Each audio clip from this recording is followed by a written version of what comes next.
అసలు మందు తాగితే మన బాడీలో ఏమవుతుందో తెలుసా? స్టమక్ కి ఎంటర్ అయినాక చాలా ఫాస్ట్ గా బ్లడ్ స్ట్రీమ్ లో కలుస్తుంది. వెంటనే బ్రెయిన్ కి రీచ్ అయ్యి బ్రెయిన్ ని హైజాక్ చేస్తుంది. ఒక కైండ్ ఆఫ్ రిలాక్స్ స్టేట్ లోకి వెళ్తారు. బట్ రియాలిటీలో జరిగేది ఏందంటే బ్రెయిన్ పంపించే సిగ్నల్స్ స్లో అవుతాయి.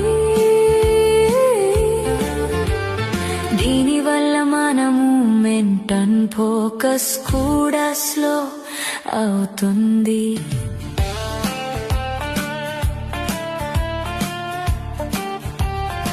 కానీ తక్కువ టైంలోనే ఎక్కువ తాగితే లివర్ దాని